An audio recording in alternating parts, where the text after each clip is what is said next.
बिस्मिल्लाहिर्रहमानिर्रहीम। I hope you all are doing great. मैं आप सबको अपने YouTube चैनल पर खुशामदीद कहता हूँ। आज की वीडियो में हम ARY डिजिटल के एक ब्रांड न्यू ड्रामा जैसे आपकी मर्जी का रिव्यू लेकर आपकी खिदमत में हाजिर हुए हैं। बेसिकली ये एक फेमिनिस्ट वॉइस है जहाँ पर जेंडर इक्वालिटी की बात की जाती है और बड़ी बेहतरीन तरीके से तमाम कैरेक्टर्स को पोर्ट्रे किया जाता है। बेसिकली ये एक बड़ी इंटरेस्टिंग स्टोरी है। लेकिन इस ड्रामे का रिव्यू स्टार्ट करने से पहले मैं आप सबसे गुजारिश करता हूँ कि अगर आप इस चैनल पर नए तो kindly subscribe this YouTube channel and hit the bell icon so you never miss an update. ये ड्रामा स्टार्ट होता है 1948 की एक रेजोल्यूशन से जहां पर इक्वल राइट्स की बात की जाती है, जहां पर जेंडर इक्वालिटी की बात की जाती है, जहां पर विमेन की राइट्स की बात की जाती है, जहां पर विमेन को इक्वल एजुकेशनल फैसिलिटीज़ की बात की जाती है, जहां पर ऐसा इन्वायरमेंट क्रिएट करने की बात की जाती है जहां पर मेल और female without any gender discrimination work कर सकें, अपनी ज़िंदगी जी सकें और अपनी ज़िंदगी के फैसले कर सकें।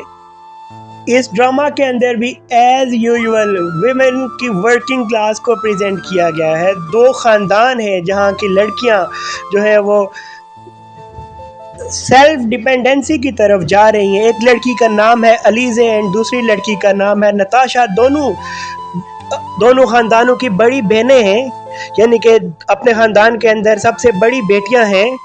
तो यहाँ पर सबसे पहले एक लड़की अलीज़े की शादी की बात की जाती है एक रिच बिजनेसमैन के बेटे के साथ। लेकिन अलीज़े किसी और लड़के से मोहब्बत कर रही होती है। बेसिकली वो इतना ज़्यादा रिच नहीं होता, लेकिन फिर भी अलीज़े को अपने पेरेंट्स की तरफ से फोर्स किया जाता है कि वो उस रिच लड़के से शादी कर लें। बेसिकली दो यूनिवर्सिटी प्रोफेसर्स आपस में बेहतरीन फ्रेंड्स होते हैं, तो वो अपने बेटे का रिश्ता तलाश कर रहे होते हैं। लेकिन एक दोस्त प्रोफेसर उसे एक अपने प्रोफेसर के बारे में बताता है जो उसका फेलो प्रोफेसर होता है कि उसकी बेटी जो है वो सेल्फ डिपेंडेंट है और उसकी एज भी काफ़ी ज़्यादा हो गई है और उसकी जो है वो शादी की जाए। और वो शख्स मोटिवेट करता है दूसरी फैमिली को कि अलीज़े की शादी शहरयार से की जाए, लेकिन अलीज़े इस शादी से खुश नहीं होती।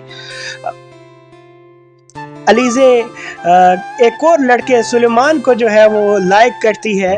तो बेसिकली ये एक छोटी सी लव जो है वो एक किस्म की हम कह सकते हैं कि एक ट्रायंगल सी बनने जा रही है। उसके अलावा एक और ड्रामे के अंदर बड़ा स्ट्रॉन्ग कैरेक्टर प्रेजेंट किया गया है जिसका नाम नताशा है। उसकी भी काफ़ी ज़्यादा उम्र हो गई है, उसकी भी शादी की बात चलेगी। उसके अलावा नताशा की एक बहुत ही खूबसूरत छोटी सी बहन होती है जो कि काफ़ी ज़्यादा इनोसेंट होती है।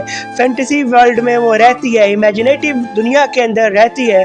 उसे पढ़ने लिखने का कोई शौक़ नहीं होता, हर वक्त जो है वो नेटफ्लिक्स और दूसरे छोटे मोटे फ़न एक्टिविटीज़ करती रहती है। काफ़ी ज़्यादा है लेकिन बहुत ज़्यादा मैच्योर्ड है।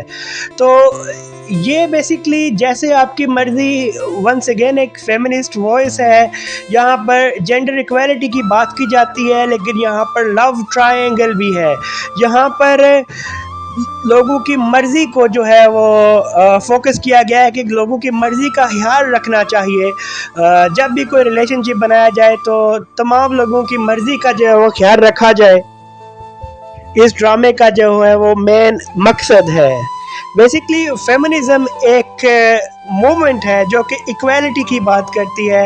वो कहती है कि तमाम जेंडर्स जो है वो इस दुनिया के अंदर इक्वल हैं और हर किसी को जो है वो आज़ादी मिलनी चाहिए, इज़हार राय का मौका मिलना चाहिए, equal marriage and employment opportunities मिलनी चाहिए। तो बेसिकली ये ड्रामा उसी के ऊपर बेस करता है। बाय द एंड इस ड्रामे के अंदर मैं कुछ प्रेडिक्शंस कर दूं कि यहाँ पर लव ट्रायंगल भी होगी, यहाँ पर जो है वो कुछ फाइट्स भी होंगी। जैसे कि मैं आपको बताता चलूँ कि जैसे आपकी मर्ज़ी इस ड्रामे का टाइटल है, तो यहाँ पर मुझे लगता है कि हर कुछ जो पेरेंट्स की मर्ज़ी के मुताबिक कर दिया जाएगा। नेक्स्ट वीडियो में हम किसी और अच्छे से टॉपिक के साथ आपकी खिदमत में हाजिर होंगे। आपका बहुत बहुत शुक्रिया।